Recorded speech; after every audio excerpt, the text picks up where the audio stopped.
Salut, c'est Marco de Tough for Phone. Aujourd'hui, vidéo de test de l'Alcatel One Touch M-Pop, le très attendu M-Pop que vous avez été donc très nombreux à me demander en test. C'est aujourd'hui l'occasion de répondre à cette fameuse demande. Donc c'est une vidéo de test dont il s'agit aujourd'hui, qui fait suite à une vidéo de déballage au cours de laquelle je vous ai montré cette fameuse boîte et bien évidemment le téléphone dans un rapide premier aperçu, mais aussi et surtout les accessoires qui sont fournis avec le téléphone, donc à savoir un chargeur qui est composé d'un adaptateur secteur, un câble micro USB et un kit piéton et un peu de documentation. C'est ce que vous retrouvez dans la boîte. Donc aujourd'hui on est bien sur la vidéo de test, la vidéo de test qui, comme d'habitude chez Tough for Phone, va être découpée en deux grandes parties. Une première partie où on va regarder le matériel, l'esthétique du téléphone bien sûr, mais aussi ses performances, sa connectivité, donc ça c'est le hardware en anglais, le matériel en français. La deuxième partie porte sur le système d'exploitation, l'éventuelle surcouche graphique, et je vous rassure, il y en a une, et l'usage que l'on peut avoir de ce téléphone. Donc ça c'est ce que l'on appellera finalement le logiciel ou le software en anglais. Donc hardware, software, logiciel, matériel sont les deux grandes parties. Et à la fin de cette vidéo, bien sûr, on aura l'incontournable conclusion au cours de laquelle on se dira si oui ou non il faut acheter ce téléphone. Est-ce que c'est un bon choix ou pas? Et bien ça, on se le dira justement en conclusion de cette vidéo. Alors avant de commencer le test, avant de commencer justement cette fameuse vidéo, avant de rentrer vraiment dans le détail, j'aimerais juste resituer un petit peu ce qu'est ce téléphone. Alors, il s'agit bien évidemment d'un Alcatel, son nom l'évoque, son nom l'indique. Il s'agit d'un One Touch, donc c'est un smartphone. Alcatel en fait a découpé en deux grandes catégories ces téléphones. Il y a la catégorie de ce que l'on appelle les One Touch qui sont donc les smartphones. Et puis la catégorie à côté qui sont celles des OT ou rien du tout, Alcatel chiffré ou Alcatel OT quelque chose, qui eux sont ce que l'on appellera en anglais des feature phones ou en français des basiques. Donc voilà, il y a deux grandes catégories. Donc aujourd'hui, on est en face du Alcatel One Touch M-Pop, donc il s'agit bien d'un smartphone. Ça, c'est la première chose. La deuxième chose, c'est qu'il s'agit d'un POP, puisque c'est un téléphone qui vient s'inscrire dans une nouvelle gamme qui a été créée en début d'année 2013, qui est la gamme POP. Donc une gamme dans laquelle il y a déjà 4 mobiles, le M, et donc avant le S et le T, et après le X. Alors pourquoi je dis avant et après? C'est tout simplement parce que le S et le T sont les plus entrées de gamme possibles dans la gamme POP. Le X est le plus, on va dire, puissant, j'allais dire haut de gamme, mais pas du tout, puisqu'en fait, finalement, c'est toujours un prix raisonnable. Le M-Pop est soi-disant le moyen ou le milieu de la gamme Pop. C'est le milieu de gamme Pop, mais il faut savoir que finalement, en termes de milieu de gamme, c'est pas du tout ça, parce que ça reste quand même à l'entrée de gamme proposé à un tarif très agressif. On va revenir notamment sur ces notions, mais gardez à l'esprit qu'il s'agit effectivement d'un des 4 modèles de la gamme Pop. Il s'agit d'un téléphone qui est, malgré tout, quoi qu'il en soit, même s'il est positionné au milieu de cette gamme, il s'agit d'un entrée de gamme. Alors c'est un entrée de gamme qui est commercialisé en juillet 2013 à moins de 120 €, c'est son prix. Donc 120 € effectivement, rien que par le prix, vous savez d'ores et déjà que c'est un téléphone qui va se placer dans les entrées de gamme. On peut presque le qualifier de low cost, voilà, donc c'est presque un low cost. Et c'est un téléphone que l'on retrouve déjà commercialisé sur quelques boutiques web. Bon, je ne parle même pas des boutiques physiques parce que oui, il y a quelques vendeurs physiques qui le revendent déjà. Quelques boutiques web et des opérateurs dont je vous laisse le soin de nous indiquer leur nom dans les commentaires si vous le connaissez, puisque bon, personnellement je les connais, mais je vais éviter de les citer, n'hésitez pas justement à les citer dans les commentaires. Voilà, ça nous fera plaisir justement de lire vos commentaires sur cette notion. Alors, ça c'était la petite introduction, maintenant il est temps de passer à l'esthétique de ce téléphone, ce à quoi il ressemble. Alors vous allez voir qu'il est doté d'une esthétique que l'on va qualifier de sobre. En tout cas c'est mon adjectif, c'est mon qualificatif pour l'esthétique de ce fameux M-Pop. Alors le M-Pop ressemble énormément aux autres modèles de la gamme, que ce soit le S, le T, le X, le M, les 4 se ressemblent, ils ont à peu près tous les mêmes formes, c'est juste une question de taille et une question de performance. Donc le M-Pop c'est celui qui se trouve un peu au milieu, celui qui a un écran 4 pouces qui a donc les dimensions on va dire les plus moyennes finalement. Il est plus grand que les S et les T et plus petit que le X. Alors c'est un téléphone qui est ici décliné dans sa version noire, ce qui me permet effectivement de dire qu'il est encore plus sobre. Il faut savoir que le seul élément d'excentricité que l'on a sur ce téléphone et d'originalité design, ce sont les couleurs, parce que ce téléphone est disponible en de nombreuses couleurs, fun, que l'on va qualifier de fun pour le coup, et qui sont donc le noir, le blanc, certes, des grands classiques, mais on retrouve aussi ce téléphone en violet, en vert, en rouge, en rose, en gris, en orange et en turquoise. Donc il y a 3 couleurs finalement qui restent basiques, qui sont le bleu, le bleu, pas du tout, le blanc, le noir et le gris. Après à côté de ça vous avez des couleurs qui sont peut-être un peu plus funky et qui sortiraient justement ce téléphone du trop banal, puisque je le rappelle encore, une fois pour moi, ce design est quand même plus proche de la sobriété que de l'excentricité. Finalement c'est pas mal parce que ça veut dire que le téléphone se prend bien en main, on n'a pas de bizarrerie au niveau de son design, ça tombe plutôt bien dans la main.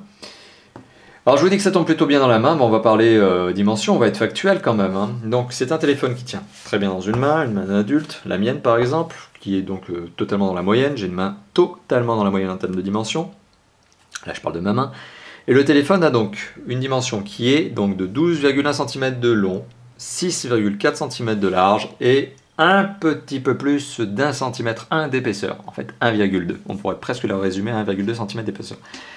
Donc il ne fait pas partie des ultra fins, c'est sûr, c'est un entrée de gamme forcément. Donc comme il est compact, peu large, peu long, bah forcément il faut bien mettre les composants quelque part, c'est ce qui justifie cette épaisseur. Alors d'un autre côté, c'est pas forcément une mauvaise chose parce que si il est épais, forcément il n'est pas trop souple au niveau de son châssis puisqu'il est compact. C'est justement un avantage des téléphones qui sont plus épais que longs et larges, ou en tout cas qui sortent de ce ratio de l'ultra finesse, puisque finalement les phablettes que l'on voit arriver ces derniers temps avec des châssis très très fins mais longs et larges ne tiennent pas bien la torsion. Donc là on a un téléphone qui est doté d'une très bonne résistance à la torsion, une très bonne rigidité.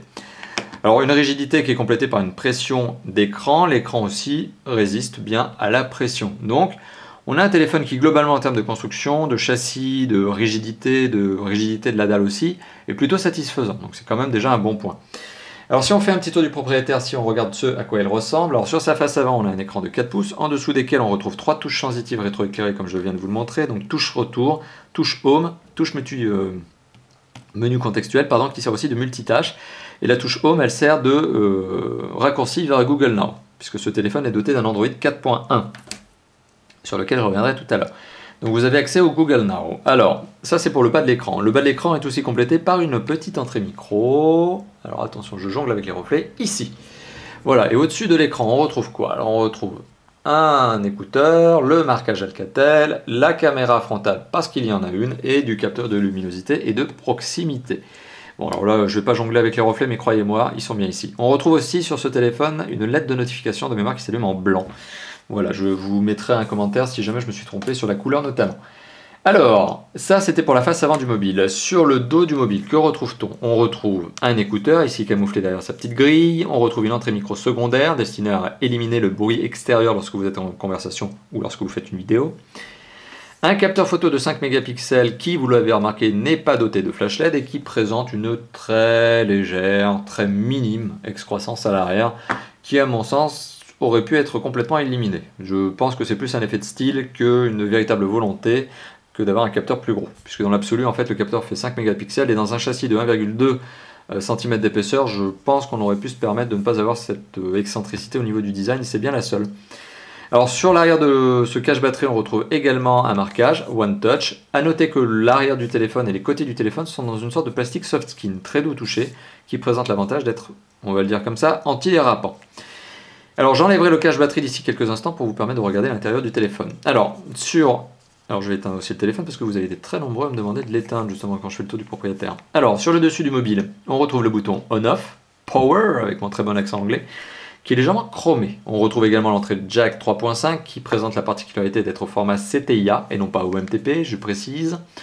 Sur le côté gauche, on retrouve l'entrée micro USB qui permet de connecter le téléphone soit en charge, soit en synchronisation, bien sûr. Sur le bas du mobile, strictement rien si ce n'est dans l'angle inférieur droit, ce qui permet de retirer le cache batterie, donc une petite fente. Et sur le côté droit du mobile, le contrôle de volume plus-moins qui est lui aussi doté d'un petit bouton chromé qui tient d'ailleurs parfaitement en place. Il n'y a pas de jeu dans ces deux éléments que sont les deux boutons, c'est une bonne note. Alors je vous l'évoquais tout à l'heure, le cache batterie on peut le retirer. Et si je retire le cache batterie, qu'est-ce que j'obtiens? Eh bien j'obtiens bien évidemment une batterie. Bah, c'est quand même pas mal. Alors j'obtiens une batterie que je vais enlever, donc j'éteins le téléphone en mode barbare, vous l'avez bien remarqué. Donc j'obtiens une batterie qui est une TLI 0, hop, petit zoom de la caméra, TLI 014A1. Bon, ça ne veut pas dire grand chose, c'est juste au cas où vous voudriez changer la batterie et en acheter une autre, soit en remplacement, soit en complément, ce qui se fait bien d'ailleurs. Toujours sympa d'avoir deux batteries sur soi, ça permet d'avoir plus d'autonomie. Alors quoi qu'il en soit, c'est une batterie de 1400 mAh. On l'a vu, petit focus de la caméra, oui, c'est bon, 1400 mAh. Alors à l'intérieur du téléphone, qu'est-ce que l'on retrouve? Bon, mis à part le petit sticker qui vous donne les numéros de série et autres, qui n'est pas très intéressant en soi dans cette vidéo de test, on retrouve l'emplacement de la carte SIM format classique, qui pour le coup, vous l'avez remarqué, je jongle avec une carte SIM au format micro, ce qui est tout à fait possible. J'aurais pu d'ailleurs mettre une nano, puisqu'il y a ce petit étui métallique qui permet de bien caler la carte SIM. Ça, c'est une bonne particularité, ça ne se retrouve pas sur tous les téléphones, c'est toujours sympathique puisque ça permet de s'affranchir d'un certain nombre de contraintes liées à la taille de la carte SIM. Et ça me permet aussi de vous dire que, et vous l'avez remarqué, qu'on a un petit logo derrière qui est celui de l'opérateur partenaire Pritel, que je me permets encore une nouvelle fois de remercier, puisque Pritel, vous le savez, est l'opérateur partenaire sponsor de Top 4 Phone, qui nous permet notamment de tester les téléphones avec ses services téléphoniques. C'est toujours plus agréable et ça nous permet d'aller plus loin dans le détail et de tester véritablement les services téléphoniques du téléphone. Alors on retrouve également l'emplacement de la carte micro SD ici qui permet d'ajouter jusqu'à 32 Go de mémoire supplémentaire. C'est pas un luxe parce que la mémoire interne du téléphone est plutôt faible. Et donc 32 Go de carte mémoire supplémentaire, aujourd'hui ça vaut une trentaine d'euros sur le web, c'est pas l'investissement le plus déraisonnable qui soit. Donc surtout qu'en plus ça peut se transférer d'un téléphone à l'autre, vous le savez aujourd'hui, le micro SD c'est le format retenu par l'ensemble des constructeurs lorsqu'ils veulent permettre à leurs utilisateurs d'ajouter de la mémoire. Il n'y a pas de format carte SD tout court maintenant sur les téléphones.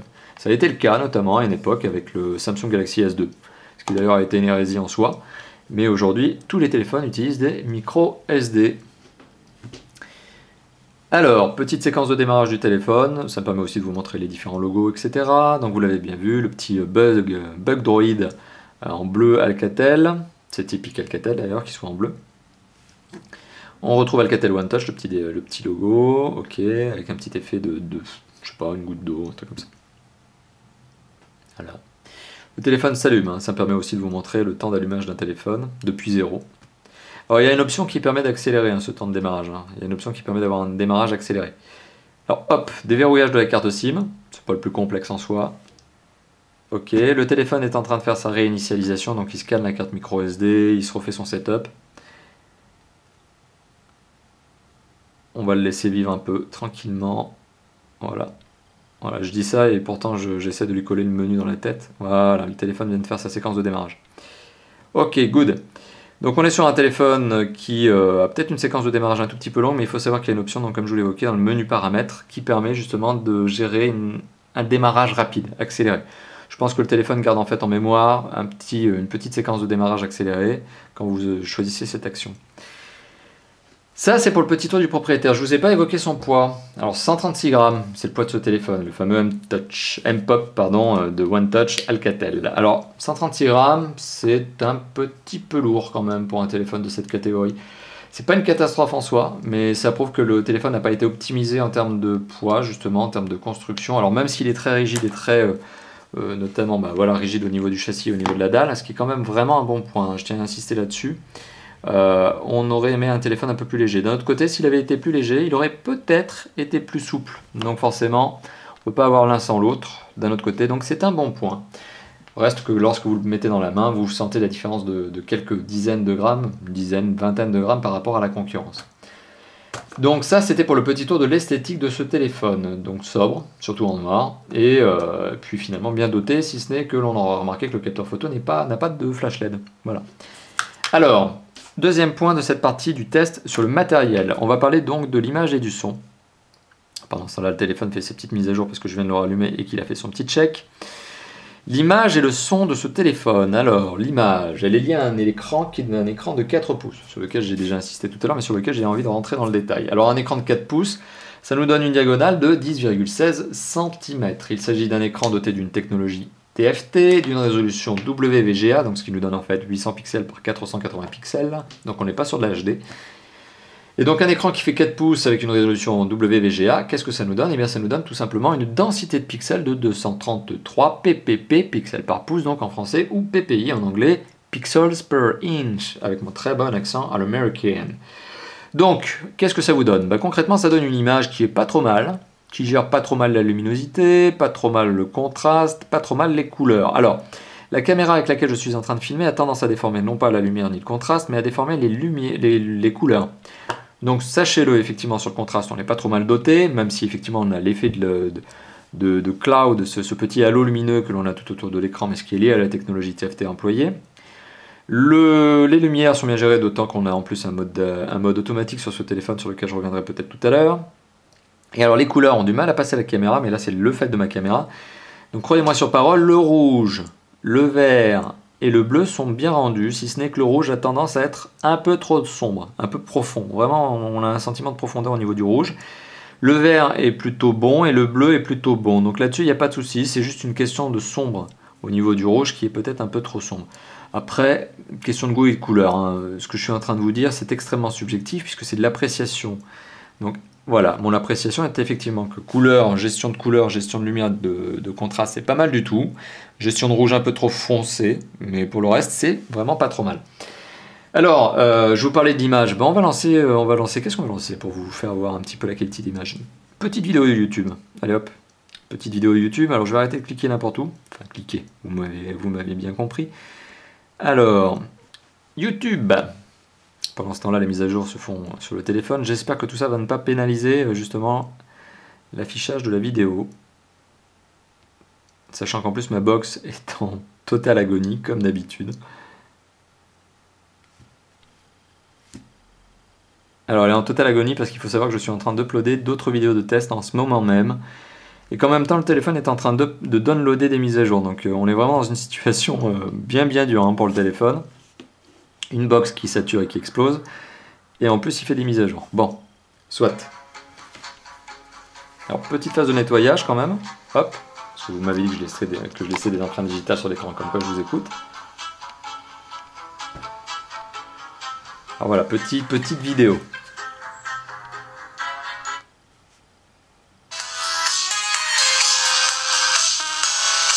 Alors le son du haut-parleur, vous l'avez entendu, est plutôt puissant, d'autant qu'il est à l'arrière du téléphone, ce qui fait qu'effectivement il est étouffé quand il est sur la table. Mais quand on le décolle, ça pulse.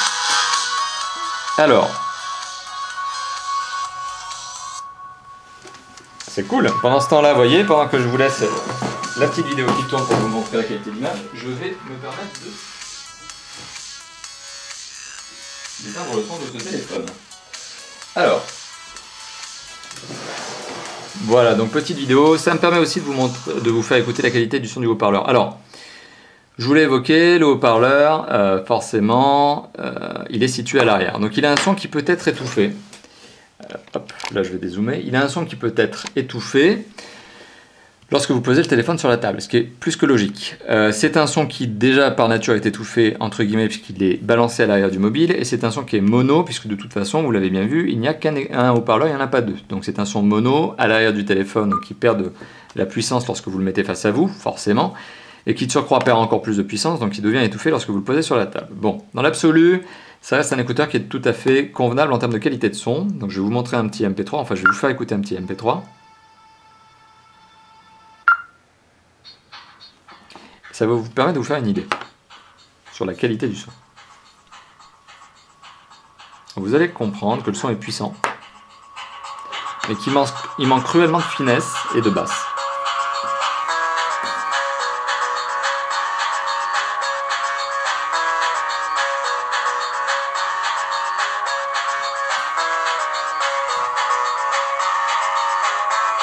Voilà. Et donc oui, c'est le sentiment d'étouffement que vous pouvez avoir quand vous le posez sur la table. Voilà. Bon, tout ça pour vous montrer effectivement que, vous montrer ou plutôt vous faire écouter la qualité du son du haut-parleur. Donc un son de haut-parleur plutôt compréhensible, là-dessus il n'y a pas de problème, qui manifeste malgré tout un son qui dans les aigus manque de clarté, manque de finesse, et qui dans les basses manque cruellement de basse.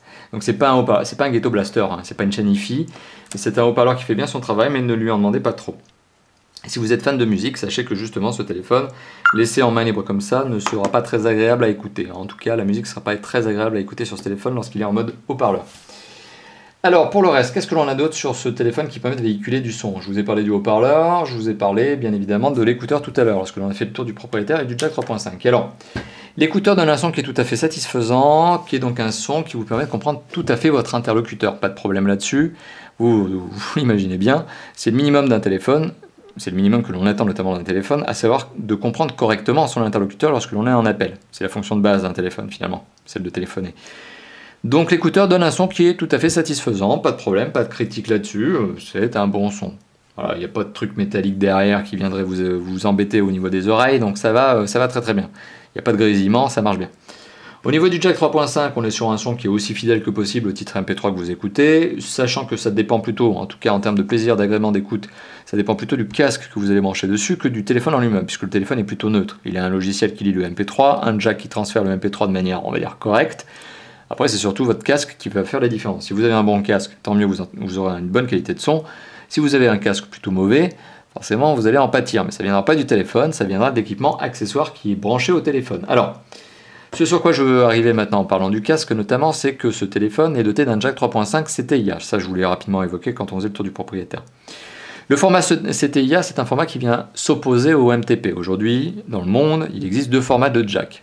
3.5. Il existe le CTIA d'un côté et l'OMTP de l'autre. L'OMTP est principalement utilisé par des constructeurs chinois qui conçoivent les mobiles en Chine et qui les fabriquent et qui les vendent sous leur nom.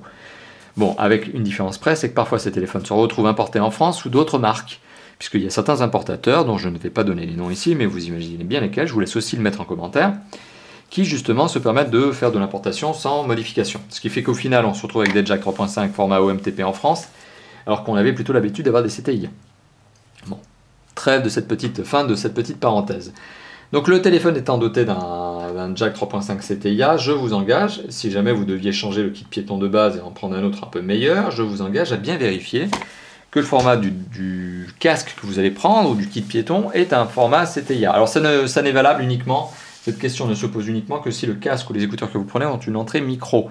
S'ils n'en ont pas, ça ne se pose pas. La question n'a absolument aucun sens dans le sens où le CTIA ou MTP sont des normes qui sont liées à la voix. Donc si vous n'avez pas justement d'entrée micro sur le casque que vous utilisez, ne vous tracassez pas, ne vous prenez même pas la tête à réfléchir sur ce que je viens de vous indiquer.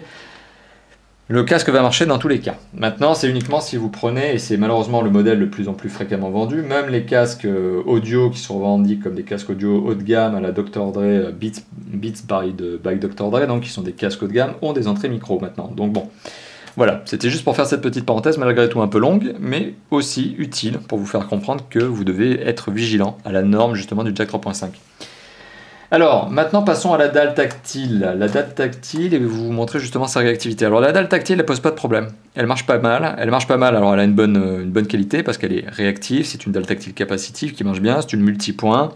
Elle s'appuie sur une vitre qui est, comme je vous l'ai évoqué tout à l'heure, rigide. Donc il y a un vrai agrément d'utilisation. La seule particularité, vous l'avez remarqué, c'est que parfois le téléphone, quand vous lui en demandez trop, vous avez l'impression qu'il va avoir une sorte de ralentissement en passant d'un panneau à l'autre. C'est pas lié à la dalle. C'est lié, alors j'aurais du mal à le reproduire, on le verra peut-être au long de la vidéo, mais c'est non pas lié à la dalle, mais c'est lié aux performances du téléphone.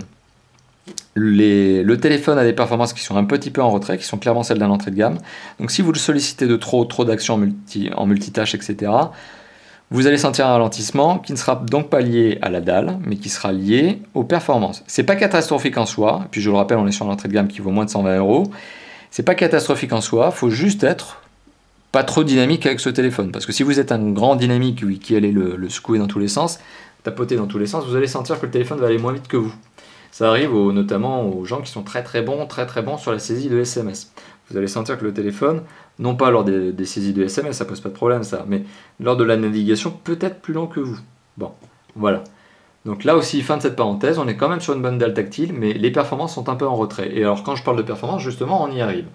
Alors les performances de ce mobile, vous le savez aujourd'hui, les performances je les monitor notamment avec 3 applications. Pour le coup, j'ai décidé définitivement, ou en tout cas pour le moment, vous allez me dire ce que vous en pensez, mais de n'utiliser plus que 2 applications. Pourquoi? Parce que finalement il y en a 2 qui sont redondantes, qui sont Quadrant et Epic Citadel, Quadrant et Antutu. Antutu et Quadrant sont 2 applications que j'utilise pour faire des benchmarks, donc des scores, et on se rend compte au fur et à mesure que Quadrant ne suffit pas en soi, puisqu'il ne donne pas d'écart suffisamment significatif entre les mobiles en termes de points. Donc c'est pour ça que j'ai décidé maintenant de n'utiliser que Antutu en tant que logiciel de benchmark. Donc vous me direz si je me trompe ou pas. Hein.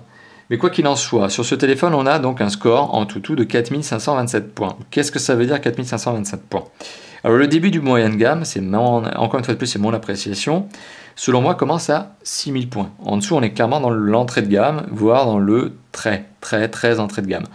Ce téléphone aurait un score compris entre 2000 et 3000 points, je vous aurais clairement dit ne le prenez pas. Ça c'était le score que l'on avait encore il y a quelques années, avec notamment du ZTE Blade S, qui était à l'époque déjà un très entrée de gamme, et qui aujourd'hui aurait été une catastrophe, en termes de performance en comparaison de la concurrence. On a 4500 points, bon, c'est clairement le score d'un entrée de gamme, c'est clairement le score d'un téléphone auquel normalement, en théorie, on ne peut pas trop en demander.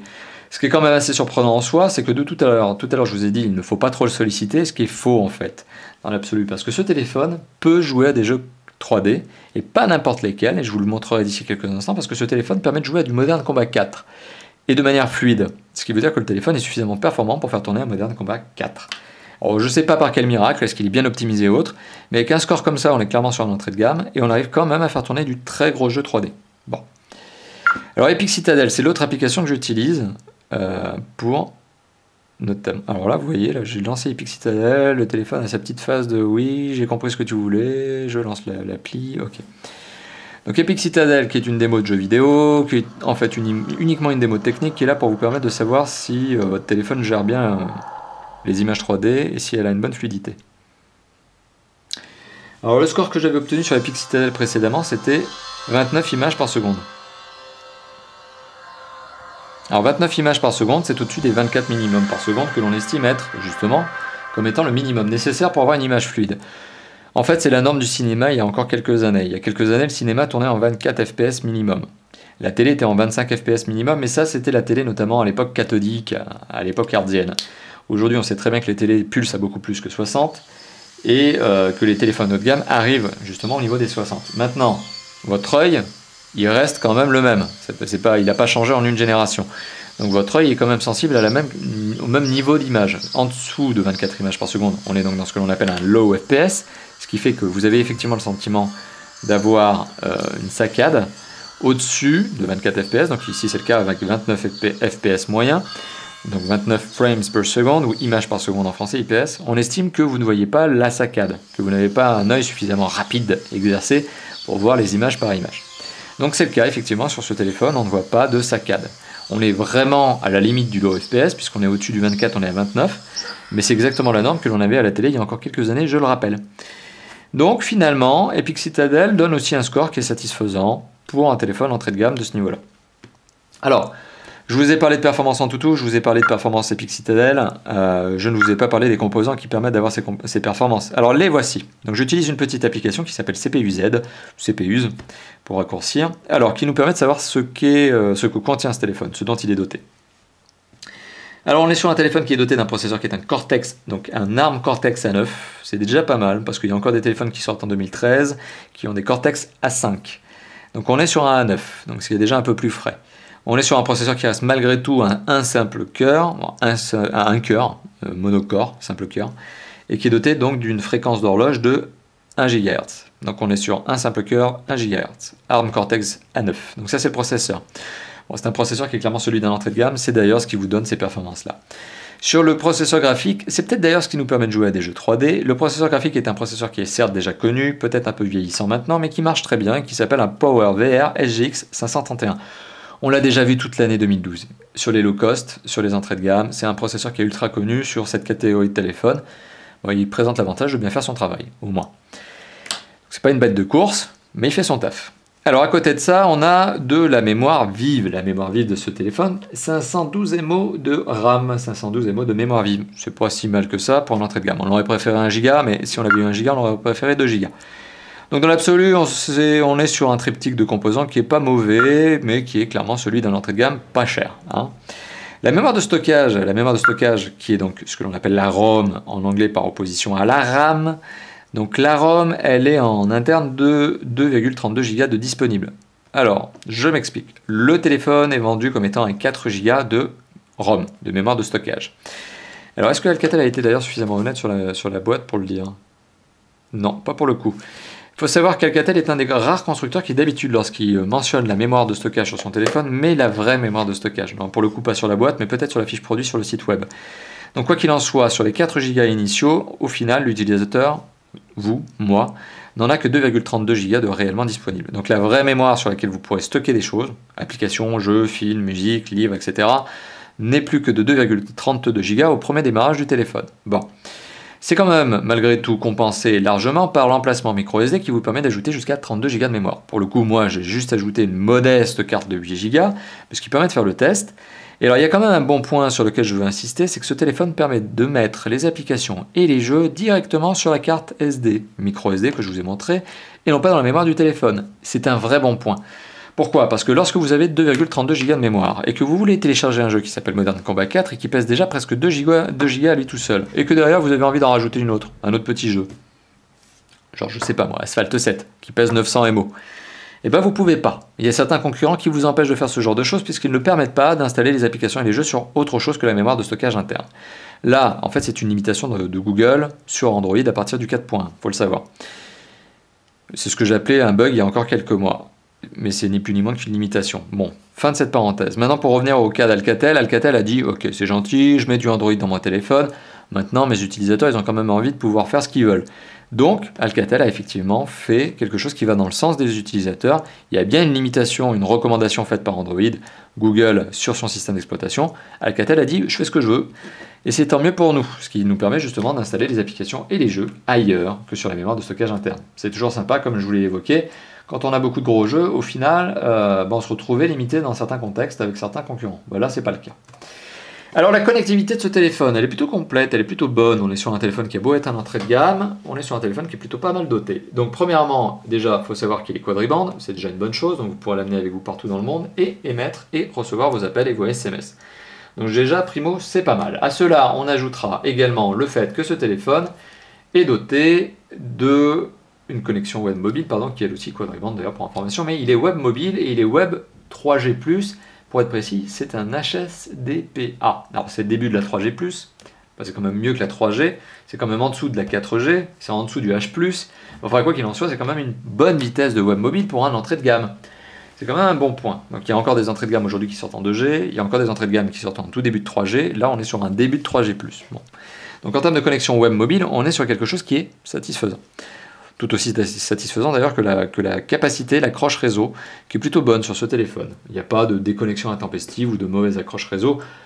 Pour ma part, même dans des lieux qui en général captent mal, on est sur un téléphone qui se débrouille pas trop mal. Alors, ça c'était pour vous donner les deux grands critères de base d'un téléphone. Accroche réseau, accroche GSM, donc et accroche web mobile. À côté de ça, le téléphone est un Wi-Fi. Il est Wi-Fi BGN Direct Hotspot. Il est Bluetooth 4.0. Donc c'est la dernière norme du Bluetooth, c'est la meilleure de toutes. Il est micro USB 2.0. Le micro USB, où est-il déjà? Ah, le voici. Donc il est micro USB 2.0, ce qui permet déjà d'accélérer le flux d'informations lorsqu'il est branché par câble, avec un ordinateur notamment. Il est micro SD, donc jusqu'à 32 Go, c'est ce que je vous évoquais tout à l'heure. Il est jack 3.5, format CTIA, c'est ce que j'ai également évoqué tout à l'heure. Et il est doté d'un emplacement pour carte SIM au format classique, ce que l'on appelle aussi le format mini chez les opérateurs, par opposition au format micro qui est apparu avec l'iPhone 4 ou au format nano qui est apparu avec l'iPhone 5. Donc en termes de connectivité, on est sur quelque chose qui est tout à fait satisfaisant. Il est bien évidemment un GPS, chose que je n'ai pas évoquée jusqu'à maintenant. Alors, chose sur laquelle j'ai envie d'arriver lorsque je parle de la connectivité, c'est le DAS. Le DAS, c'est l'acronyme de débit d'absorption spécifique. C'est ce qui mesure la capacité qu'a un téléphone à émettre ou pas des ondes. Si le DAS d'un téléphone en 2013 est supérieur à 2 watts par kilo, il faut savoir qu'il n'a pas le droit d'être commercialisé en France. C'est la norme légale de l'Union européenne. Un téléphone n'a pas le droit de dépasser donc, cette fameuse valeur de 2 watts par kilo. En 2013, on a la chance de voir de plus en plus de téléphones qui arrivent à faire de bons scores, donc à tomber largement en dessous des 1 watt par kilo. Ce qui fait que d'ailleurs, les exceptions sont extrêmement rares de nos jours. En 2013, des téléphones qui ont un DAS supérieur à 1 watt par kilo, c'est devenu très rare. C'est devenu tellement rare d'ailleurs qu'en général, j'aime bien insister sur ce point quand il le dépasse et dire que je déconseille ce téléphone au point de vue de son DAS. Maintenant, ce téléphone, qui est donc l'Alcatel One Touch M-Pop, est doté d'un bon DAS. J'allais dire un très bon DAS. C'est pas vrai, il est doté d'un bon DAS, d'un DAS satisfaisant. 0,773 watts par kilo, ce qui veut dire qu'il est largement en dessous de la norme légale.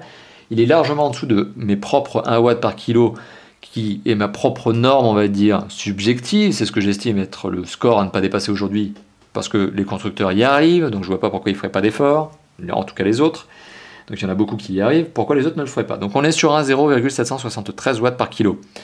Donc c'est un bon score. Voilà, c'est le score tout à fait adapté d'un téléphone en 2013, on est sur quelque chose de normal. Voilà, donc en termes de connectivité, encore une fois de plus pour faire la parenthèse de cette parenthèse, on est sur quelque chose qui est satisfaisant. Bon point donc pour le fameux M-Pop. Alors il est temps de finir cette première partie qui est celle du matériel pour arriver à la deuxième partie qui est celle du système d'exploitation. Et donc Android. Roulement de tambour. Brrr. De quel Android s'agit-il? Il s'agit d'Android 4.1.2 de mémoire. On va voir ça tout de suite.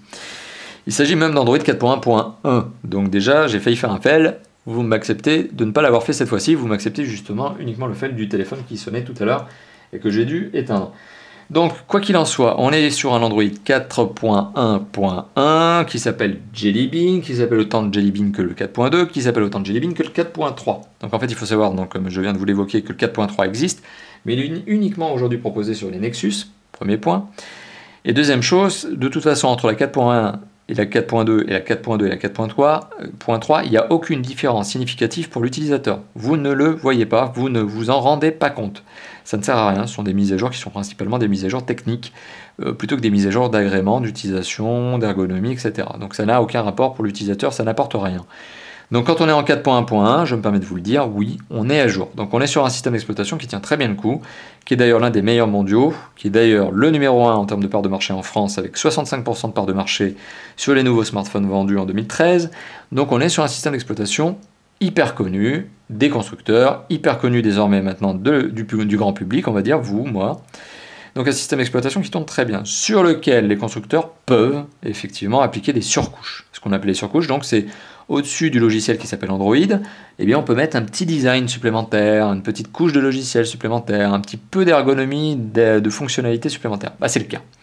C'est le cas puisque Alcatel, qui est devenu de plus en plus confiant au cours des 2 dernières années, sait désormais faire des surcouches graphiques. C'est pas bête, surcouches fonctionnelles également, et surcouches applicatives aussi. Donc Alcatel est un constructeur qui commence à prendre un petit peu, on va dire, d'envergure et qui commence à prendre confiance en soi, en lui, en soi, enfin bon, vous m'avez compris, sur la notion de surcouche. Voilà, donc on est sur un Android qui à la base est déjà très complet, qui permet de disposer de tout un tas de belles applications telles Google+, Chat+, telles Gmail, telle la recherche Google, telle navigation, telle Maps, telle Play Film, Play Live, Play Music, etc. Tout un tas de belles applications qui sont des applications Google de base. On a bien évidemment en plus à cela se rajoute donc le fameux Play Store, l'accès ni plus ni moins à Google Play. Alors ça s'appelle Play Store sur les mobiles, mais au final on finit sur un espace qui se renomme Google Play. Voilà, c'est comme ça. Et alors cet espace Google Play, il vous permet de télécharger des jeux, des applications, des films, des livres, etc. C'est la fête. C'est très large, il y a beaucoup de contenu, mais c'est du contenu qui est généralement, quand il est de qualité, payant. Alors vous pouvez trouver quelques livres gratuits, notamment Candide, que je vais vous montrer d'ici quelques instants. Vous pouvez trouver quelques MP3, de temps en temps, il y en a un qui est offert, pour faire découvrir un artiste. Quelques jeux, quelques applications, soit vous retrouvez quelques petites choses gratuites sympathiques. Mais enfin bon, dans l'essentiel, lorsque vous voulez un vrai bon jeu 3D, par exemple, vous êtes obligé de le payer. Modern Combat 4, par exemple, ça vaut un peu plus de 5 €. Voilà, donc sachez-le, effectivement, il y a du contenu qui est proposé largement via le Google Play. Tant mieux. Ça permet de personnaliser ou même d'agrémenter son téléphone, son utilisation. Et au-dessus de ça, justement, Alcatel, le constructeur, donc, a mis ce que l'on appelle une surcouche constructeur. Alors, avant d'arriver à la surcouche constructeur, j'aimerais juste vous mettre le Play Livre, donc la petite application Play Livre qui permet de lire des livres, donc des livres électroniques, juste pour vous montrer ce à quoi ressemble un livre électronique sur cet écran, pour vous montrer notamment cette qualité d'image. Voilà. C'est ce que je voulais vous montrer tout à l'heure que j'ai oublié. Donc lorsque je parlais d'écran, c'est surtout fait pour vous montrer la densité de pixels. Donc 233 ppp, donc les pixels effectivement se distinguent, commencent à se distinguer à l'œil nu. Mais quoi qu'il... Là je suis en train de faire un méchant mode macro sur cet écran quand même. Voilà, au bout d'un moment le caméscope ne calcule plus. Elle a beau être en Full HD, cette caméra au bout d'un moment elle se perd. Ça, c'est plutôt lié à l'optique. Bon, quoi qu'il en soit, oui, on arrive à avoir une très très bonne lisibilité. Les pixels se voient à l'œil nu quand on a l'œil collé sur l'écran. À part ça, on arrive parfaitement à lire un livre électronique. Bon. Fin de la parenthèse. Retour justement à la surcouche constructeur. Alors, une surcouche graphique, une surcouche fonctionnelle et une surcouche applicative. Alors, graphique, parce que déjà, vous avez des icônes qui ont été retravaillées, typiques dans le style Alcatel. Des fonds d'écran, notamment le fond d'écran peut être personnalisé. Alors, je vais le faire correctement. Hop. Et peut devenir une vidéo. Parce que vous pouvez prendre une vidéo comme fond d'écran plutôt que d'une image statique. Alors, particularité, c'est mignon, notamment la vidéo ici, c'est avec des petits nuages, ça va changer de couleur, c'est mignon, voilà, c'est vraiment mignon. D'un autre côté, ça pompe de la batterie, c'est-à-dire que forcément, quand vous allez vous servir de votre téléphone et que vous allez laisser l'écran allumé, forcément, ce petit truc là, cette petite animation en vidéo derrière, elle va pomper de la batterie. Donc sachez-le, effectivement, à force de rajouter des choses, on diminue l'autonomie de son téléphone, ce qui est un petit peu logique en soi, mais d'un autre côté, on rajoute à l'agrément d'utilisation. Ceci fait donc partie de la surcouche graphique proposée par Alcatel sur ce téléphone. Alors, galerie de fond d'écran, on va remettre le bon vieux fond d'écran qui est moins pénible à regarder que l'autre, que le truc animé. Ça passe mieux à l'image de caméra notamment.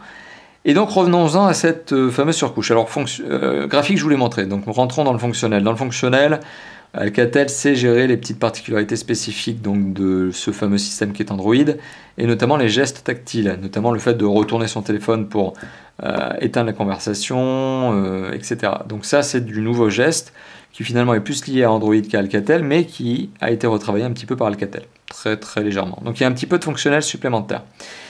Sinon, il y a de l'applicatif. Il y a de l'applicatif supplémentaire. Alors, il y a des applications qui sont des applications Alcatel, qui sont sympas, et il y en a d'autres qui sont absolument pas Alcatel, qu'Alcatel a juste mis là pour, dans l'absolu, peut-être faire du remplissage. Alors, on a des applications qui s'appellent à faire, ni plus ni moins qu'une to-do list. On a par exemple Adobe Reader. Alors, Adobe Reader, c'est forcément un truc qui vient d'Adobe, qui s'appelle Adobe en anglais, donc on dit Adobe Reader, avec mon très bon accent anglais. Mais Adobe Reader, donc, est ni plus ni moins qu'un lecteur de PDF. Alors, dans l'absolu, vous pouvez le télécharger comme vous voulez sur le Play Store. Bon, là, il est proposé de base. Bon, ok, c'est sympa de la part d'Alcatel de l'avoir mis de base, comme ça vous évite de le télécharger, de consommer de la data sur votre téléphone. Bon, ou du Wi-Fi. Soit, mais enfin bon, quoi qu'il en soit, c'est pas l'application la plus transcendante qui soit. C'est juste un exemple. Antivirus, qui est une application antivirus qui vous permet d'avoir un antivirus. Assistant de configuration, qui est une application sympathique, qui lorsque vous allumez le téléphone pour la première fois, vous permet de faire un setup très rapide du téléphone. En fait, c'est une sorte de didacticiel dans lequel il va vous demander vos informations Wi-Fi, etc., pour paramétrer votre téléphone plus facilement. On a Deezer. Bon, l'application Deezer sur mobile, c'est à vous de voir si elle est bonne ou pas bonne. Personnellement, je suis pas fan de Deezer sur mobile, je trouve qu'ils sont pas terribles. Mais bon, chacun fait ce qu'il veut. En tout cas, l'application est proposée de base. Evernote, c'est pareil. Facebook, c'est pareil. Qu'est-ce que l'on a d'autre? On a une application qui s'appelle Gameloft. Alors en fait, Gameloft, c'est un éditeur de jeux vidéo. Ça vous permet d'accéder à son catalogue, mais vous l'imaginez, il est malheureusement payant. Donc bon, dans l'absolu, on aurait pu s'abstenir d'avoir ce raccourci qui n'apporte pas grand-chose. On a mise à jour système qui permet notamment à ce téléphone de se faire sa propre mise à jour en OTA, donc on the air, ce qu'on appelle on the air, c'est sans fil. Donc il va télécharger lui-même ses mises à jour, tout simplement. On a un lecteur musique qui s'appelle Music, qui est légèrement retravaillé par Alcatel. Puis on a quelques petites applications supplémentaires. On a Office Suite. Alors Office Suite, c'est la même chose à peu près que ce fameux Reader que je vous ai montré tout à l'heure, parce que ça ne sert qu'à lire des documents, format Word, Excel et PowerPoint, ça ne sert pas à les modifier, il faut acheter la version Pro pour ça. On a Note, qui est un logiciel de prise de notes, qui est pas bête, qui marche bien. OI Shopping List, qui est un logiciel qui permet de faire une liste de courses. On a notamment de petits jeux qui sont plus en démo qu'autre chose, donc c'est pas forcément très utile en soi. Vous allez, selon moi, très rapidement les mettre de côté. Et on a One Touch Radio, qui est une application de radio online. On peut écouter du Chéri FM par exemple en ligne. Alors c'est une radio online, hein, ça consomme de la data ou au moins Wi-Fi par opposition à ici la radio, celle-là, qui est une application qui nécessite que vous branchiez votre kit piéton en guise d'antenne, qui elle est un tuner radio. Donc en guise de connectivité, il faut aussi noter qu'on a un tuner radio, ce que je n'ai pas mentionné tout à l'heure. Bon, on a aussi du Viber, du Twitter, etc. Et du Skype. Bon, ce ne sont pas les applications les plus transcendantes qui soient. Alcatel a quand même mis des bonnes petites applications qui sont notamment OI Shopping List, One Touch Radio, Note et l'assistant de configuration Alcatel qui est vraiment très très bien fait, que je trouve très sympa. Qui est vraiment un bon didacticiel pour faire le setup initial de son téléphone. Donc voilà à quoi se résume la surcouche graphique et fonctionnelle et applicative d'Alcatel. C'est léger, et c'est d'ailleurs un bon point, puisque finalement c'est léger tout en restant ludique, tout en restant ergonomique, donc le système d'exploitation est bien retravaillé, franchement. Mais d'un autre côté, ça reste acceptable dans le sens où ça ne pénalise pas le téléphone, qui est doté de performances, comme je vous l'ai évoqué, ou en tout cas de composants qui sont modestes. Forcément, les performances sont modestes, et si Alcatel avait mis une grosse surcouche graphique et fonctionnelle et applicative, ça aurait forcément ralenti le téléphone, ça l'aurait tiré vers le bas. Là, on est sur quelque chose qui reste cohérent, léger, plutôt beau, et qui forcément ne pénalise pas les performances du téléphone. Donc c'est vraiment un bon point. Alors quels sont les usages maintenant, pour en arriver à cette partie usage? Que peut-on dire sur ce téléphone? Est-ce que c'est un téléphone destiné aux particuliers, aux professionnels, aux deux, etc. Bon, clairement c'est un téléphone qui est destiné au marché des particuliers. Ne vous attendez pas à avoir ce téléphone dans une flotte d'entreprises, de téléphones d'entreprise, ça ne sera pas le cas. Premièrement parce qu'il est très peu joué par les opérateurs, notamment en forfait professionnel, donc déjà c'est une première chose. Parce que les professionnels sont des gens qui sont assez particuliers, puisque j'en fais aussi partie et je parle en connaissance de cause, qui ont soit tendance à prendre des très entrées de gamme pour avoir des téléphones pas chers, et donc gérer des forfaits pas chers, donc ça c'est la première chose, puisqu'ils ont juste besoin d'un téléphone pour téléphoner. Soit à l'opposé, d'avoir un très haut de gamme avec de grosses puissances, un gros forfait derrière pour subventionner au maximum le téléphone et donc ne pas le payer cher. Donc le marché des professionnels aujourd'hui se distingue en deux, soit le très entrée de gamme, soit le très haut de gamme, mais il n'y a pas de milieu chez les professionnels. Ce téléphone qui finalement se retrouve un petit peu certes en entrée de gamme mais qui a quand même des prétentions ludiques, vidéo, etc. C'est clairement un téléphone qui ne va donc pas satisfaire les professionnels, ou en tout cas sur lequel les professionnels ne vont pas s'attarder. Même si un pro pourrait se servir de ce téléphone, franchement je doute qu'il s'en serve. C'est pas fait pour lui, même si dans l'absolu, comme je vous l'évoquais, techniquement c'est un téléphone qui peut convenir à tout le monde. Alors, un téléphone qui donc pourrait être polyvalent mais que vous allez retrouver principalement dans les mains des particuliers. Alors un téléphone qui a un usage basique de téléphone qui marche, qui est bon, donc c'est un téléphone fait pour téléphoner, déjà à la base. Donc pour téléphoner, vous avez votre clavier numérique pour composer votre numéro, vous avez bien évidemment, là je m'attarde sur des fonctionnalités de base, mais vous avez été nombreux à me les demander, le journal des appels, et vous avez aussi le gestionnaire de répertoire, le répertoire téléphonique, le gestionnaire de contact qui vous permet d'éditer des fiches, voilà, et puis une fois que vous avez créé une fiche, de décider avec quoi vous voulez l'appeler. Bon, en soi, c'est pas très compliqué de créer une fiche, c'est pas très difficile justement d'accéder à la fonction service téléphonique de ce téléphone. Un grand classique, un vrai grand classique. Pour la saisie des SMS, bon je vais y arriver, on arrête de cliquer partout. Pour la série des SMS, pour la saisie des SMS, c'est à peu près pareil. On est classé sous forme conversationnelle avec un fil, alors pour le coup j'ai reseté le téléphone, désolé. Mais on est donc sur un classement de SMS sous forme de bulle conversationnelle, donc je vais taper un SMS juste, comme ça pour le fun, qui va partir vers personne puisque ça va bugger, parce que je vais taper vers un numéro de téléphone qui ne marche pas, qui n'existe pas. Je vais taper un petit message complètement bidon et je vais l'envoyer. Voilà. Donc voilà le type d'esthétique que vous avez justement au niveau des SMS. C'est classé sous forme conversationnelle.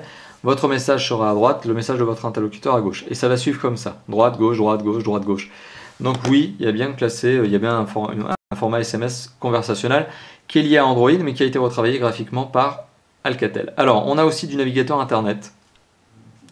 Donc un navigateur internet que vous pouvez bien évidemment, où vous pouvez saisir vos recherches soit en mode portrait, soit en mode paysage, tout comme le SMS d'ailleurs, que je ne vous ai pas montré tout à l'heure. Ce qui me permet de faire une parenthèse supplémentaire, le clavier que vous êtes en train de voir est un clavier qui vaut 2 €. Il faut savoir que le clavier est fourni et gratuit officiellement et gratuitement par Alcatel sur ce téléphone, mais il s'agit de SwiftKey 3. Et l'application SwiftKey 3, donc, qui est un clavier amélioré pour Alcatel, c'est une application qui vaut 2 € sur le Play Store. Donc Alcatel vous a fait un petit cadeau de 2 €, c'est quand même pas mal. Donc voilà, bon petit point. Alors pour le navigateur internet, comme je suis en train de vous le montrer, rien de bien transcendant, ça marche bien. Ça marche bien dans le sens où ça lit parfaitement le template. Voilà, pas de problème. Au niveau du temps de chargement, bon, on a peut-être un peu de lenteur, mais c'est encore une fois de plus lié à ma box sur laquelle est en train de se calquer ce téléphone en Wi-Fi et que justement, comme je vous l'évoquais tout à l'heure, ma box est à l'agonie absolue. Donc voilà la particularité de ce téléphone. Donc dans l'usage basique du téléphone, il n'y a vraiment pas de contre-indication, c'est un téléphone qui marche bien. Voilà, donc 2 autres notions sur lesquelles j'aimerais arriver avant d'arriver justement à la conclusion. Donc 2 derniers points qui vont me permettre de clore cette partie qui est la partie d'usage du téléphone avant d'arriver à la conclusion. Alors, les 2 points, ce sont notamment l'appareil photo. L'appareil photo qui est un 5 mégapixels dénué de flash LED, donc qui forcément ne prendra pas de photos la nuit. N'essayez pas, ça ne sera pas beau, ça ne sera pas propre, ça ne vaut pas la peine, vous ne faites pas de mal. Par contre, en journée, on peut prendre des photos. Alors ça reste, malgré tout, un 5 mégapixels. Donc les photos sont plutôt passables. Surtout qu'elles ont tendance à faire des petites aberrations chromatiques, notamment. Alors quand je parle d'aberration chromatique, c'est un excédent de couleur par exemple. Ici, vous l'avez vu, on est sur un plan de travail qui est blanc. On est sur un fond blanc donc, avec une voiture qui est rouge. Donc, normalement, si le capteur photo marchait pas trop mal, il n'y aurait pas d'aberration chromatique dans le sens où le fond serait toujours blanc et la voiture, elle serait rouge. Bah, c'est pas tout à fait le cas. Le capteur fait une aberration chromatique et a tendance à teinter la photo en rouge. Vous l'avez vu. On a une sorte de déport de couleur rouge tout au long lors de la prise de vue. C'est pas terrible. Et c'est lié au capteur photo qui fait 5 mégapixels et qui manque de finesse. Alors ce qui m'amène justement à vous dire quoi, bah, bon, certes vous avez un autofocus mais qui n'est pas automatique, enfin il n'est pas, c'est même pas un autofocus, c'est un focus. Donc c'est à vous de le gérer. Donc tout ça pour vous dire que le capteur photo, bah, il est là pour vous permettre de faire des photos que je vais qualifier de dépanne. Donc ne cherchez pas à les imprimer, ça donnera quelque chose qui ne sera pas beau. À la rigueur, c'est le genre de photo que vous allez mettre soit en fond d'écran, soit que vous allez envoyer à des potes par SMS, par MMS pardon, ou par email. Voilà, c'est ce genre d'usage que vous allez avoir de ce capteur photo. Parce que en tant que qualité, enfin sous l'aspect qualitatif, donc sous l'aspect qualité, le capteur photo qui est dans ce téléphone est assez passable. Voilà. Je ne vais pas dire autre chose, il n'est pas mauvais, puisqu'il prend quand même des photos de 5 mégapixels, mais il n'est pas bon non plus. Il est vraiment passable. Donc c'est un capteur photo passable. Et au niveau des options que vous avez lorsque vous prenez une prise de vue, d'ailleurs je vais revenir là-dessus parce que je ne vous les ai pas montrées.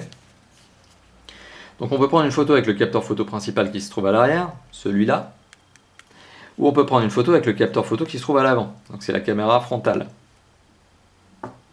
Donc là, la caméra frontale est en train de prendre le caméscope qui est en train de filmer le téléphone, qui, bon, vous l'avez compris, c'est le miroir. Mais donc oui, c'est le téléphone, c'est le capteur photo frontal qui est ici. Voilà, je suis en train de le cacher. Et donc oui, on a des options. Alors on a une option zoom. Alors une option zoom sur une caméra numérique, je vais vous dire, ça fait mal en général, ça pique les yeux. Parce que vous vous en doutez, sur les téléphones, il n'y a pas d'optique, il n'y a pas de zoom optique, pardon. Il y a des zooms numériques. Donc quand on commence à manipuler les photos, faire ça, ça sert à rien du tout parce que ça ne fait que faire une vignette dans une photo. En fait, ça coupe la photo en petits morceaux. Donc le zoom numérique, pour moi, ne sert pas à grand chose. Bon. Mais il est là. Après, on a tout un tas de petites options avec la possibilité d'ajouter une grille, par exemple, pour bien caler sa prise de vue. Ça, c'est ce qui existe notamment sur les appareils photo compacts et réflexes lorsque l'on a envie de commencer à faire des bons cadrages. Bon, après, quand on a un œil de professionnel et d'expert, on n'a plus besoin de ce genre de grille. Mais bon, quoi qu'il en soit, elle est là. On a des modes de capture, normal, HDR, détection automatique, beauté, etc. Je ne vais pas tous vous les dire, mais effectivement, il y a pas mal de modes qui permettent de gérer les photos, de, entre guillemets, gérer le mode balance des blancs, donc c'est la balance des blancs, et de basculer sur autre chose. Bon, là, pour l'absolu, ça ne sert strictement à rien. Parce que comme je l'ai évoqué, il y a des sérieuses aberrations chromatiques sur ce téléphone. Donc gérer ça, bon, dans l'absolu, ok, soit les modes sont là, mais ils ne servent pas à grand chose. Vous avez l'exposition que vous pouvez gérer, ok d'accord, et puis le mode scène, bon, voilà. Donc, tout un tas de belles petites options, avec la possibilité de désactiver le son du déclencheur, de mettre un retardateur, de dégrader la qualité de l'image, de descendre en termes de pixels, 5 mégapixels c'est le max. Si vous trouvez que c'est trop, vous pouvez très bien descendre à 3 par exemple, hein, histoire d'en avoir un peu moins encore sur la photo.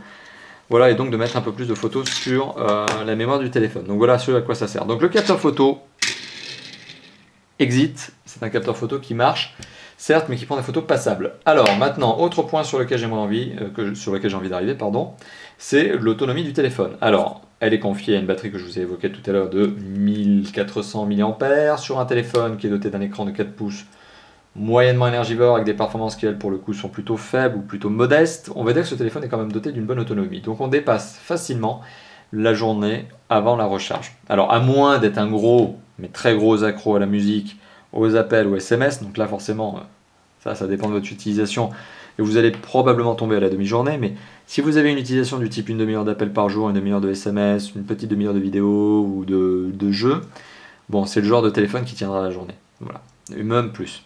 Donc c'est un bon petit téléphone avec une bonne petite autonomie, pas trop de problème là-dessus. Donc c'est le dernier point que je voulais évoquer avec vous sur la notion d'usage du téléphone. Alors maintenant il est temps de faire la conclusion de cette fameuse vidéo, de ce fameux test. Alors est-ce que je vous recommande le téléphone ou pas? Est-ce que selon moi ce téléphone est sympathique ou pas? Eh bien je m'explique. Je vais vous donner mon avis. Il s'agit d'un téléphone qui est clairement en entrée de gamme, ça on l'a vu. Il s'agit d'un téléphone qui est clairement doté de performance moyenne, même plutôt modeste on va dire ça comme ça. Donc performance modeste, prix bas, très entrée de gamme. Il s'agit d'un téléphone qui malgré tout est capable de faire tourner, et ça a été surprenant, et je me rends compte que je ne l'ai pas lancé tout à l'heure d'ailleurs. Modern Combat 4.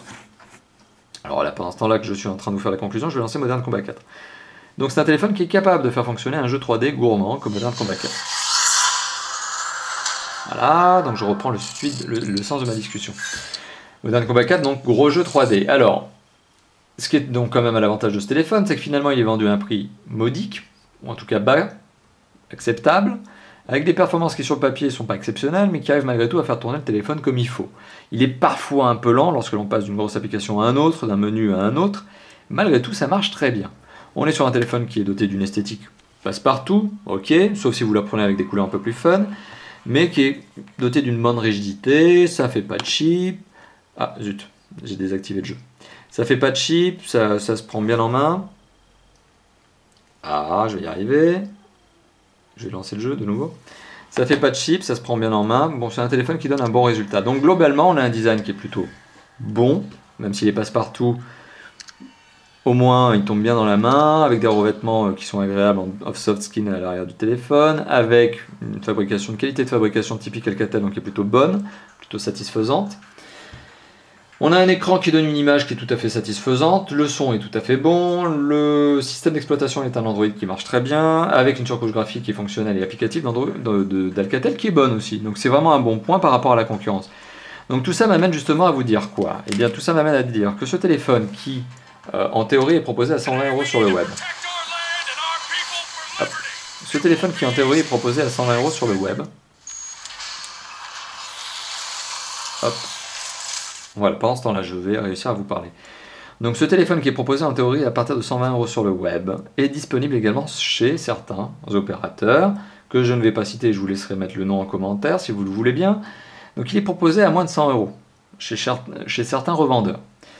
Clairement, à moins de 100 €, il s'agit d'une vraie bonne affaire. Ce téléphone est en concurrence frontale, il faut le savoir, avec d'autres téléphones type, je cite volontairement, le Wiko Sync Plus, ou encore un autre modèle d'une autre marque qui s'appelle le Yuko Lostin. Ces trois téléphones ont des écrans qui ne sont pas forcément plus avantageux, au contraire, qui ont des performances certes peut-être pour le Wiko qui sont un peu meilleures, le Yuko Lostin aussi, mais dans l'absolu, le fameux M-Pop arrive à faire tourner du jeu 3D, comme je vais vous le montrer, Modern Combat. Donc sur le plan des performances, finalement, ce téléphone n'est pas moins bon que les autres. Il arrive à faire le travail, il fait tourner ce qu'il faut. Il a une très bonne surcouche fonctionnelle, applicative et graphique par rapport aux autres. C'est-à-dire que pour 100 €, il n'y a pas de concurrent aujourd'hui qui propose quelque chose d'aussi propre au niveau du système d'exploitation. Donc oui, clairement, si je devais vous donner un avis sur ce téléphone et si je devais vous le recommander, eh bien oui, je vous le recommande pour peu que vous le trouviez à une centaine d'euros. 120 €, c'est clairement un petit peu trop cher. Mais à partir de 100 €, je trouve que ce téléphone est intéressant. C'est une vraie bonne affaire, il est plutôt complet, plutôt satisfaisant. Donc on peut effectivement prendre plaisir à utiliser ce téléphone. Maintenant je vais vous montrer Modern Combat 4, donc jeu de 3D gourmand, c'est la 10e fois que je vous le dis, donc qui en théorie devrait ramer sur un téléphone à 4500 points. Là on me shoot dessus, en même temps il y a des concurrents, enfin, d'autres joueurs qui shootent, je peux faire du zoom, je peux tirer, on arrive à jouer à du Modern Combat 4. Hein. Bon, c'est le en général parce que moi je suis une sacrée quiche en jeu de FPS sur mobile. Enfin bon, là je tire n'importe où, mais tout ça pour vous montrer que oui, on arrive à s'en sortir avec du Modern Combat 4 sur ce téléphone. Donc voilà, concrètement, de bonnes choses sur ce téléphone. Une bonne connectivité, en plus, vous voyez, il y a des petites choses marrantes, comme par exemple le fait de passer le mode, le menu. Donc là, on est sur les panneaux d'accueil, du mode portrait au mode paysage. Ça, c'est pas les concurrents qui le proposent. Encore une fois de plus, c'est Alcatel. Ce genre de petites choses, notamment, c'est la surcouche d'Alcatel qui le propose. Donc voilà, donc oui, hein, une vidéo qui dure d'à peu près presque 1 heure maintenant, qui me permet, voilà, vous l'avez vu, avec tous ces points que l'on a évoqués, de vous confirmer encore une nouvelle fois qu'il s'agit bien d'un téléphone que je vous recommande sur le segment des entrées de gamme à moins de 100 €. 120 €, un peu cher. 100 €, c'est à partir de 100 €, aux alentours de 100 €, c'est le bon prix selon moi pour ce téléphone. Et c'est un vrai bon téléphone. On regrettera juste une petite chose, effectivement peut-être les performances un peu en retrait, quoiqu'au final, on s'en sort très bien, ça c'est la première chose. Peut-être le capteur photo qui est un cran en dessous de certains autres capteurs concurrents. Pas de flash LED aussi. On peut aussi regretter cet aspect-là, mais dans l'absolu, le capteur photo de 5 mégapixels étant tellement peu attractif, on n'a pas forcément envie de faire des photos la nuit, alors qu'il y ait un flash ou pas, ça ne changera pas la donne. Voilà. Donc dans l'absolu, vous l'avez bien compris, c'est un téléphone que je recommande pour peu qu'il soit aux alentours de 100 €. Donc merci d'avoir visionné cette vidéo. Une vidéo de test, donc vous avez été très nombreux à me demander. Ben voilà, comme quoi je vous écoute, hein, quand vous me demandez de faire des tests de téléphone, eh bien je vous écoute et au final j'arrive à les faire. Il suffit d'attendre parfois un peu. Donc là, effectivement, ça fait 3 semaines que vous me le demandez. Il fallait bien le faire à un moment donné. Merci aussi donc plus particulièrement de regarder cette vidéo. Cette vidéo, vous êtes peut-être en train de la regarder sur YouTube. Si c'est le cas, ben, voilà, merci de la regarder sur YouTube. Je vous engage tout simplement aussi, si vous êtes sur YouTube directement, à vous abonner à la chaîne de Tough 4 Fun. Aujourd'hui, on est plus de 10 000 abonnés, on a plus de 10 000 abonnés, peut-être vous d'ailleurs. Mais si ce n'est pas le cas, eh bien n'hésitez pas à vous abonner et à faire partie des 10 000 prochains. Voilà, on compte sur vous. Ça c'est pour YouTube. N'hésitez pas également à passer sur notre blog. Alors c'est peut-être sur le blog que vous êtes en train de regarder la vidéo finalement, hein, puisqu'elle est aussi publiée sur notre site. Donc si c'est le cas, eh bien n'hésitez pas aussi, n'hésitez pas à passer si c'est pas le cas, à commenter encore une fois de plus, à nous faire part donc de vos commentaires sur le téléphone, vos questions sur le téléphone, ou plus largement aussi vos commentaires, qu'ils soient positifs, donc dans le sens où on fait du bon travail, ça vous plaît, donc n'hésitez pas à nous le dire, hein, ça fait toujours plaisir à entendre. ou dans l'autre sens, à savoir que vous avez des commentaires constructifs, des remarques à nous faire sur l'amélioration des vidéos, des tests en eux-mêmes, n'hésitez pas à le faire aussi. Voilà, ça nous permet d'évoluer. Vous le savez, en plus, personnellement, d'ailleurs, je prends mon cas, je suis extrêmement attentif, je suis vraiment à votre écoute. Quand vous avez des critiques à me faire, eh bien, je les écoute, je les entends. Donc ça, c'est la première chose. Enfin, la deuxième chose, donc, c'était le site. La troisième chose, c'est le forum. N'hésitez pas aussi à nous rejoindre donc, sur le forum.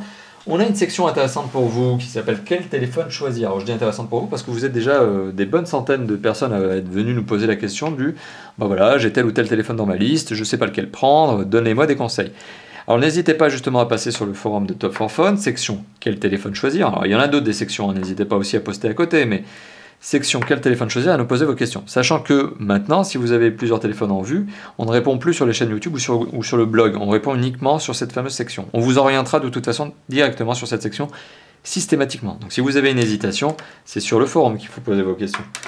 N'hésitez pas aussi, alors deux autres endroits, à nous rejoindre sur Facebook et Twitter. Alors pourquoi je vous les cite? Tout simplement parce que nous nous servons de Facebook et de Twitter pour vous donner des petits flash news, et moi, encore une fois de plus, là je prends mon cas perso de testeur pour Top for Phone. Je me sers notamment du Facebook pour vous donner des informations sur les prochains tests qui vont venir ou les tests que je suis en train de faire en ce moment. Voilà, c'est aussi là-bas d'ailleurs que vous pouvez me proposer d'autres mobiles à tester. C'est sur Facebook notamment.